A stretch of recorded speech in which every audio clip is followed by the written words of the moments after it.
welcome back to my channel, and I'm so happy that you guys are here, and I'm just so happy for the love and support I'm getting from my videos. So this is my third video. So if you have not watched my previous videos or subscribed to my channel, what you waiting for? What you waiting for? I'm giving you everything you need. So go ahead and hit that subscribe button right now, okay? So we're gonna jump right into this. So from the title, as you can see, I had a breast augmentation and I regretted it. Yep, I did, but I don't anymore. So we'll get deep into why I did. So I decided that I wanted to get new girls, you know. I had a baby when I was really young. I was 18, and of course, like, I already had small breasts, but then I had small breasts that kind of sagged a little bit. So yeah, to be honest, having small breasts never really bothered me, I guess. Like, I've always, you know, still been an attractive woman. I've always had men, you know, try to hit on me. And I didn't do this for men, so let's not say that. But what I'm saying is I didn't change my breasts for men, because men tried to talk to me when I was a real A cup, you know? So it wasn't about men. It was more for me. Like, I wanted to just look better in my clothes and kind of fill out, you know, certain tops and dresses and stuff more. So in 2020, I decided I was gonna get my breasts done. And I was like, that's it, I'm getting them done. This is the time. So I did research, and I was very skeptical about who I wanted to let do my breasts, because I've seen some bad boob jobs, y'all. Like, oh child, who did those? Like, I did not want to get, you know, a bad job. So I didn't want to go the cheap route. You know what they say? You know that saying that says it can either be cheap, but it won't be fast, or it could be fast, but it won't be good. I don't know. Y'all know that saying I'm talking about. So I was like, you know, I didn't want to just get any doctor because of the price. You know, I was like, I really wanted to do my research and find a good doctor, and I also wanted to, you know, see his previous clients. And I'm in California. I live in Los Angeles, so I was like, I'm just gonna get my breasts done in Los Angeles, which obviously Los Angeles is a more expensive market because it's not as many people competing. You know, if you were to go somewhere like Miami, where there's like a huge, you know, plastic surgeon community, it's a lot cheaper because the doctors are competing for clients, which is kind of different in LA. So I ended up going with Dr. Bresnick, who's in Encino, California, which is not too far from where I live. Now, I know a few people who have breast augmentations, but I didn't really ask them too many questions, you know, maybe a few questions, but I was so eager to, like, get my breasts done. Like, I just wanted, you know, I have my baby, you know, she's almost grown now. I kind of had my little small breasts since I was, you know, forever since I started developing breasts. So I was just really eager to get my breasts done. So when I found my doctor, I called, I made an appointment, and I think my appointment was like maybe 2-3 weeks after that. So it was quick, like, so it was super fast. And once I got them done, I realized that, Jamisha, you didn't do enough research. You should have researched just a little bit more, just so that you were more educated going into this, right? So there's two types of breast implants, right? There is saline, which is water, and then there's silicone. I knew off rip I did not want to do saline. For one, you know, it might work for some women, but for me, I know that saline can ripple, and it also doesn't give you like that natural feel. Like, my boobs are like super soft. Like, you wouldn't know if you touched them that they were implants, or you really know if I told you, because, I mean, unless I told you, because they have a really natural appearance to them. So if you didn't know me before, you wouldn't know that I didn't have, you know, breasts. So anyway, so there's, like I said, there's silicone, and then there is saline. And then there's two types of shapes. You know, there's more of the round shape and there's more of a teardrop shape. So I naturally already had a teardrop shape breast anyway. Like my breast kind of went down, like, already, and they kind of, did that little tear form. So I already had that shape. So I wanted to get teardrop. Plus, I just felt like that shape was more natural. So that was a shape I was going for. So I went with silicone, and I went with teardrop. Now, of course, there's pros and cons to each one, but for me, I just wanted to do silicone. I know that with saline, if they were to burst, you would know, obviously, sooner, because they would leak, because it's water, it's salt water. With the silicone, you wouldn't know unless you went in and, or till, you start to feel, weird or anything like that. That's when you would know with silicone. But so I got the silicone gummy bear, which is the gummy is just like a thicker substance, so it's less likely to leak. Okay, so that's what I got. Now, going into this, I was just like, oh, I was a 32B from my bra technically, but really, y'all, I was like an A cup. I had really, really small breasts, and I'll add like some pictures of me at the end so you can kind of see like how big my breasts were before. Like I had really small breasts, and so going into this, I was like, I want to be a C cup. I just want to be a C cup, C cup, C cup, C cup. Now, when you get breast implants, it's no C cup. You can't just go in and say, I want to be a C cup, because it doesn't work like that. And I think that's where I messed up at. I wasn't really like educated on it. Thank God I had a good doctor. Like if you go to these doctors who just don't care and they just want the money and they don't really give a damn, you're gonna be in some trouble. But thank God I had like a very good doctor who, was very thorough with my examination and was like, what's gonna look right on my body frame. Now, when the time I got my breast implants, I was a lot smaller than I am now. I was always curvy, but I was smaller. I had lost a lot of weight, so I was maybe like 150 pounds, something like that. And now I'm like 166, 167. So, I was really small compared to how big my breasts were.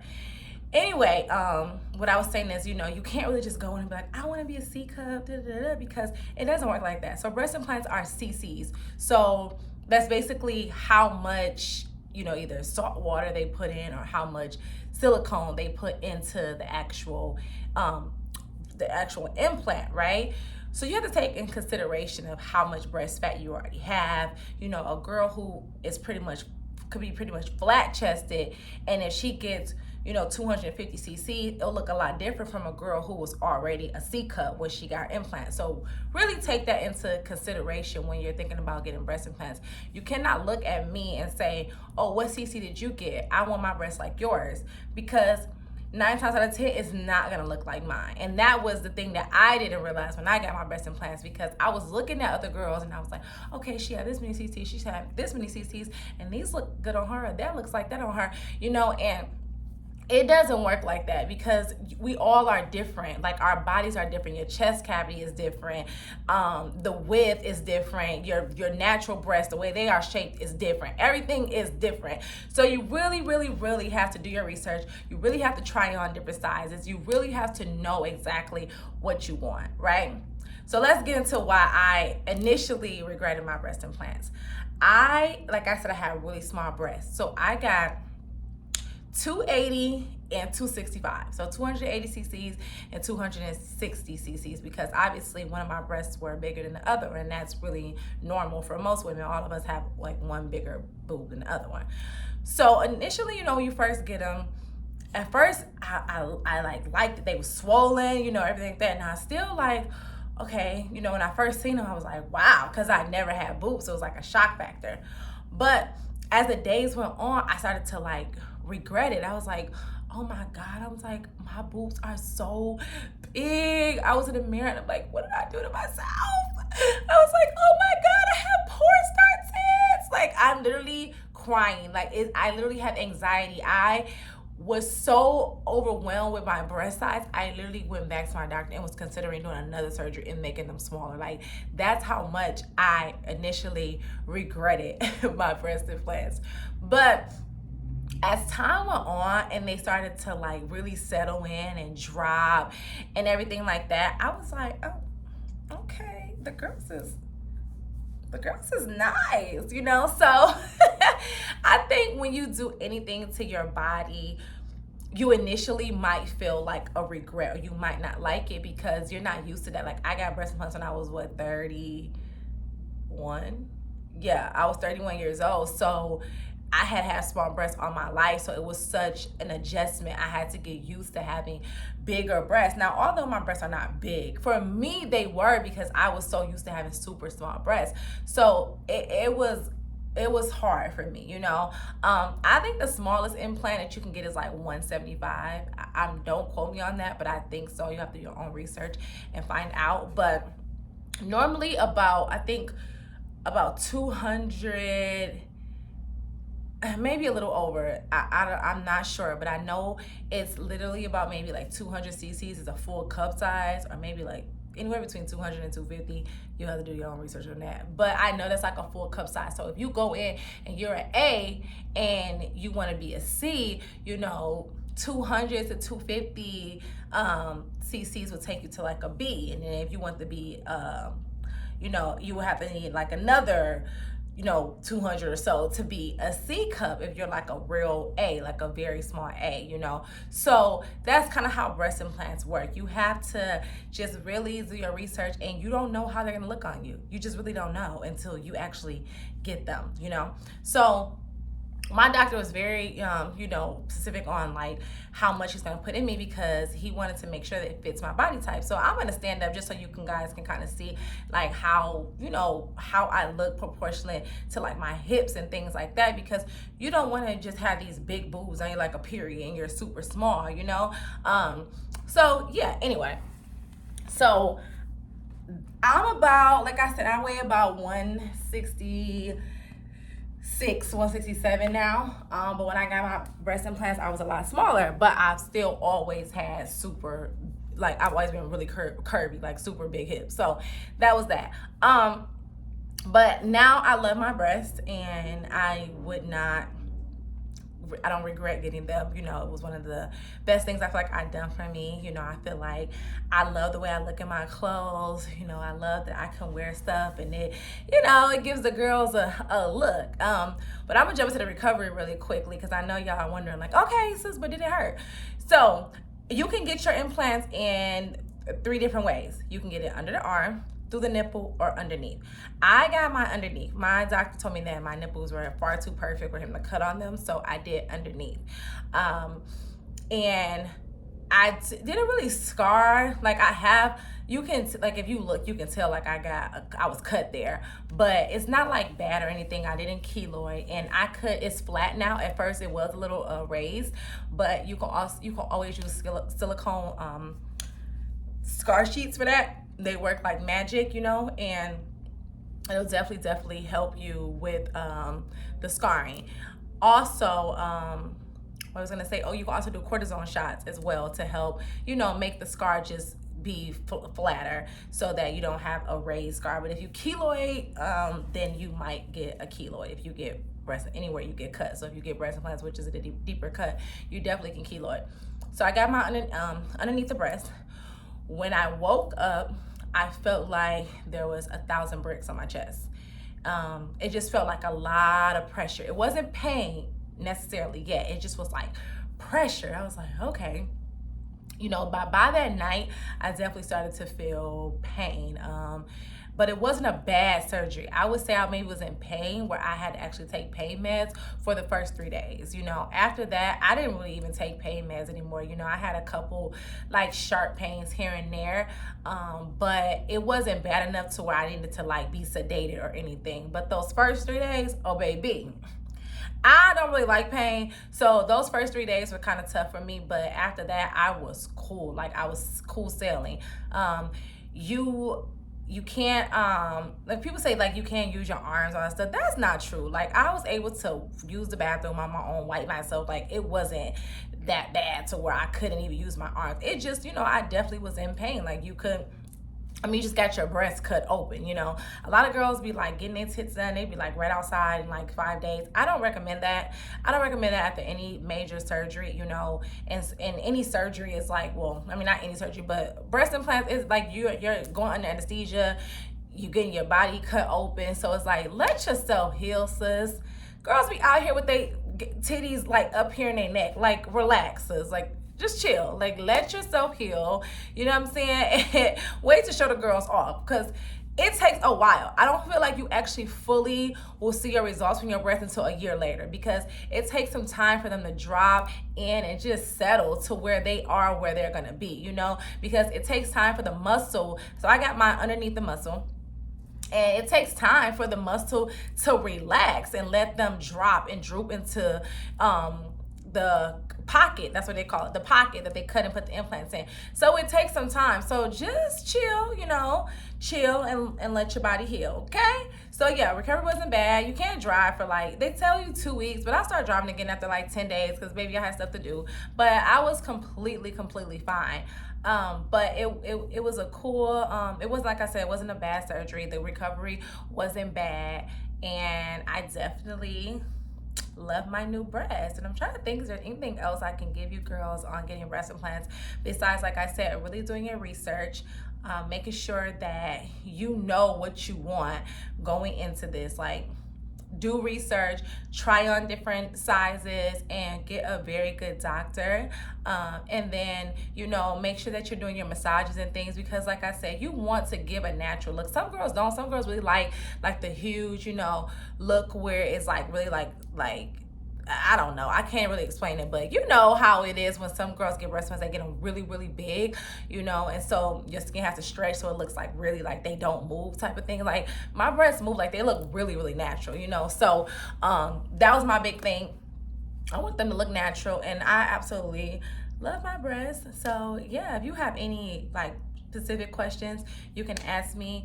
As far as the recovery, like things you'll need, you'll definitely want to have like just like a nice robe. You cannot sleep on your side or your stomach on your breast, so you have to sleep on your back, and you have to sleep on your back for a while. Like, not a while, but I think I had to sleep on my back for like it was, I think from the doctor, I can't really remember, but I think it maybe was like 4 weeks. But me personally, it was super uncomfortable to sleep on my breast for a while. Like, it probably was like months before I was able to like sleep on my stomach again. So I don't see how girls do the breast and the butt and all that at the same time, because it was so uncomfortable for me to sleep on my breast. Like, I literally could not, even after like I wasn't in pain no more. It just was like, I can't, like, it just felt super funny. Also, I did lose feeling and my left breast for a while. It's coming back now, but it's still not all the way. So at first I could not feel anything. So that is always a risk that you take, especially depending on how big you get them, because your veins have to stretch, you know, they have to stretch to accommodate this implant. So that is a risk that you take. But like I said, my feeling is definitely coming back now. But at first, felt nothing. So that's the risk. And just do it for yourself. You know, if you really want it, I say go for it, girl. Just make sure that you do your research. And the price, I guess I can tell you guys how much I paid for mine. It was approximately $8,000 for Gummy Bear Teardrop. And like I said, Dr. Bresnik in Encino, California did mine. So that's it, girl. So let me know if you have any questions. You can always comment, or you can send me an email, or you can DM me on Instagram, which will probably be easier. Just DM me, because I'll probably get that before I ever check the email. So yeah, so send me a DM. My Instagram is Just Chardell, same as my YouTube channel. So I'm pretty much the same all across every social media platform. So if you ever need to find me, you can find me that way. And if you ever need any questions or any type of resources, definitely ask me. One last thing, when you do get your breasts done, they do recommend you to start using a stool softener maybe a few days before, because anesthesia can constipate you, and the pain meds can also make you constipated. So you don't want to be in pain and constipated, girl. That is just not the business, okay? So I hope you guys liked this video. If you did, make sure you like it, subscribe, and share it for other people who may be interested in getting a breast augmentation. Okay, and I'm out. Have a good day. Bye.